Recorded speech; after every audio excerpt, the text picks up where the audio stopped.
नमस्कार, स्वागत है आप सभी का। UP triple S C ANM भर्ती में बात करेंगे। आपकी भर्ती में ज्वाइनिंग की प्रक्रिया फ़िलहाल में रुकी हुई है और इसी समय आप देखेंगे तमाम तरह की नकारात्मक भ्रामक खबरें भी फैलाई जाती हैं। मैं देखिए उन लोगों से भी निवेदन करता हूं जो लोग कोई एक डेट बता देते हैं कि हमें ऐसी जानकारी मिली है कि इस डेट को नियुक्ति पत्र वितरण होगा। मैं बहुत पहले से कह रहा हूँ, मैं देखिए विरोध नहीं करता हूँ किसी का। अगर मैं डायरेक्टली बोलूँगा तो उन लोगों को ख़राब भी लगेगा, लेकिन जब चीज़ें कन्फर्म नहीं होती तो हमारा उनसे विनम्र आग्रह निवेदन होता है कि कोई भी ऐसी डेट आप लोग न बताया करें। उम्मीदें हो जाती हैं सभी की, जबकि हो रहा कुछ नहीं होता है। इसी तरह से लखनऊ में आयोग के सचिव सर से मुलाकात की गई तो उन्होंने कहा कि ईडब्ल्यूएस वाला जो प्रकरण है उस मैटर को सॉल्व होने दीजिए, उसके बाद आपकी भर्ती में ज्वाइनिंग की प्रोसेस आगे बढ़ेगी। सुप्रीम कोर्ट वाला ऑर्डर है ही, रजिस्ट्रेशन वाला आप सभी देख रहे होंगे। तो यहाँ पर जब तक ज्वाइनिंग की प्रक्रिया शुरू नहीं होगी तब तक इसमें नए-नए विवाद, नए-नए अड़ंगे, नए-नए पेच इसमें आपको देखने को मिलते रहेंगे। सेकंड चीज़ देखिए, यहाँ पर आयोग कहीं पर भी गलत साबित नहीं हुए हैं आपकी भर्ती को लेकर के। रजिस्ट्रेशन वाले मामले में जो स्टेट काउंसिल है उनकी गलती वहाँ पर दी गई कि उनके स्तर से प्रमाण पत्र या रजिस्ट्रेशन सर्टिफिकेट जारी करने में देरी हुई है। ईडब्ल्यूएस वाले प्रकरण में भी ये बोला गया था कोर्ट की तरफ से कि सक्षम प्राधिकारी अगर प्रमाण पत्र जारी करते हैं तो इन अभ्यर्थियों को आयोग को शामिल करना होगा चयन प्रक्रिया में। दोनों ही कोर्ट ऑर्डर में ये बोला गया है कि अगर ये मेरिट में आते हैं, चयन प्रक्रिया में आते हैं, जो कि जब से चयन प्रक्रिया शुरू हुई है, फाइनल मेरिट लिस्ट जो बनी है उसमें अगर उस कट ऑफ में उस मेरिट में आते हैं तो इन्हें शामिल करना होगा। यानी उन अभ्यर्थियों की याचियों के पक्ष में कोर्ट से आदेश हुआ है। लेकिन आयोग को कहीं पर भी गलत नहीं बताया गया है, भर्ती में किसी तरह की कोई विसंगति सामने नहीं आई है। जबकि जो भी दोनों कोर्ट ऑर्डर आप देखेंगे तो एक तो फॉर्मेट वाला हो गया या बाद में जारी हुआ था उनका प्रमाण पत्र, जो क्रूशियल डेट है, जो कट ऑफ डेट है, जो प्रमाण पत्र जो अर्हता के लिए लास्ट डेट है 5/1/2022, उस डेट तक अगर प्रमाण पत्र नहीं है तो उसमें आयोग की क्या गलती है? वो तो डीबी उसी हिसाब से करेंगे, उसी डेट को मानते हुए।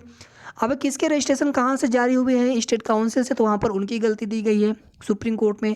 या फिर जिनके ईडब्ल्यूएस वाले प्रमाण पत्र में कुछ दिक्कतें आई है फॉर्मेट के या फिर बाद का उनका डेट का जारी हुआ है, उसमें भी वही बोला गया है कि सक्षम प्राधिकारी के द्वारा उनका जारी किया गया है, जारी करने में देरी हुई है। इस तरह का तर्क दिया गया था कोर्ट में, जो याची पक्ष की अधिवक्ता वकील है। तो यहाँ पर आयोग कहीं पर गलत नहीं है। एक भर्ती है वीडियो 2018 की, इसको आधार बना करके बेवजह भ्रम फैलाया जा रहा है। इस भर्ती में ओएमआर सीट में छेड़खान की शिकायत मिली थी। ये चीज़ें आयोग के स्तर से हैं।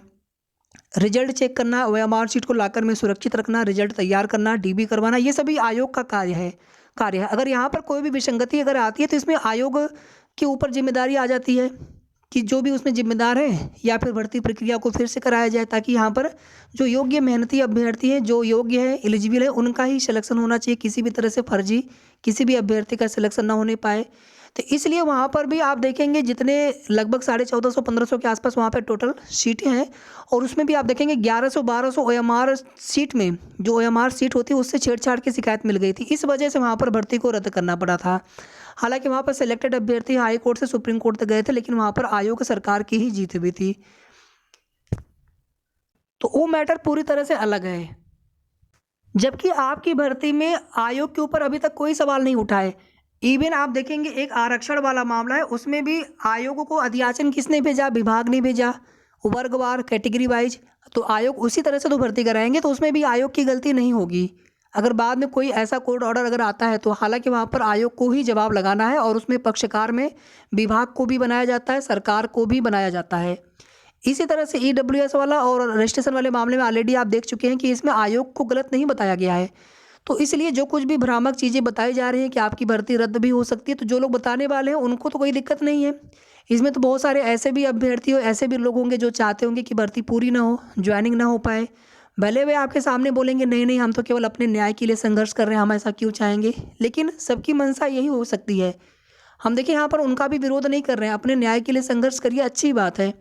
लेकिन यहाँ पर जो सिलेक्टेड बहनें हैं, सोचिए कितने महीनों से ज्वाइनिंग का वेट कर रही हैं।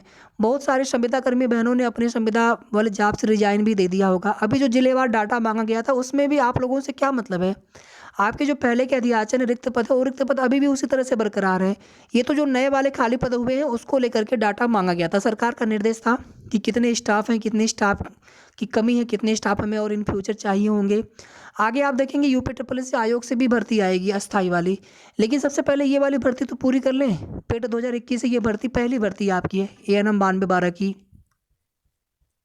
तो किसी भी तरह की भ्रामक नकारात्मक खबरों से आप लोग बचिए और उन भाइयों बहनों से भी निवेदन है कि कोई भी एक डेट अगर आप लोग बताते हैं, पहली बात तो विभाग के हाथ में कुछ भी नहीं, विभाग जितना कर सकते हैं तो उतना करवा चुके हैं, उतना वो कर चुके हैं प्रेफरेंस तक। अब यहाँ पर सब कुछ आयोग के स्तर से है। आयोग के सचिव महोदय सरकारी अधिवक्ता को कोर्ट में भेजें। इसके अलावा हमें स्वास्थ्य मंत्री जी से भी बात करनी होगी। स्वास्थ्य मंत्री जी ने अगर एक बार कह दिया कि हमारे हाथ में कुछ नहीं, तो हम उसी बात को मान करके बैठ गए। अरे नहीं भैया, वहाँ पर उन्होंने जो कुछ भी चीज़ें बोली थी, चूँकि मुख्यमंत्री जी की मामला संज्ञान उनके संज्ञान में पूरी तरह से मामला होना चाहिए, और जितना अच्छे से डिप्टी सीएम सर उनको बताएंगे शायद उतना अच्छे से कोई ना बता पाए, क्योंकि वो आपके विभाग के मंत्री जी हैं। तो इसलिए हमें स्वास्थ्य मंत्री जी से मिलते रहना है, उनसे निवेदन करते रहना है। आप लोगों ने बहुत मेहनत की तब जा कर के आप सभी का सिलेक्शन हुआ है, और कितने महीनों से आप सभी वेट कर रहे हैं। अब यहाँ पर भर्ती पूरी कराने के लिए भी आप सभी को, सभी बहनों को थोड़ा सा प्रयास करना होगा, निरंतर प्रयास करते रहना होगा।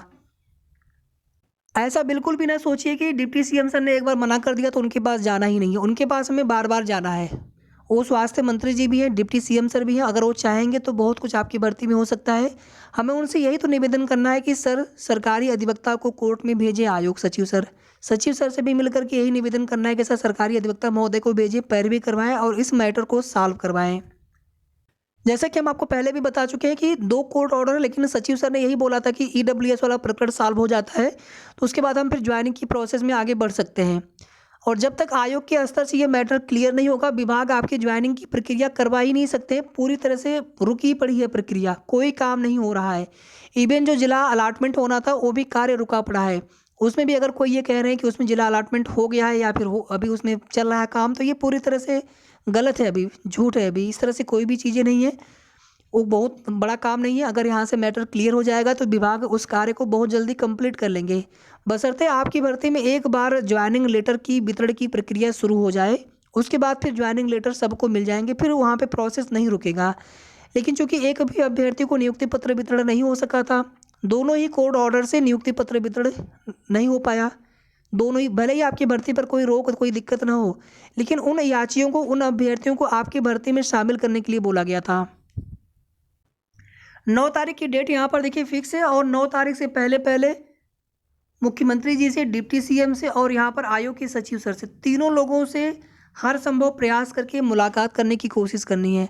और एक ही उनसे निवेदन करना है हाथ जोड़ करके कि सर ये भर्ती मुख्यमंत्री जी के 100 दिन की कार्य योजना में शामिल है। इसमें कोर्ट वाले मैटर की वजह से कई महीने से भर्ती में ज्वाइनिंग की प्रक्रिया हो नहीं पा रही है।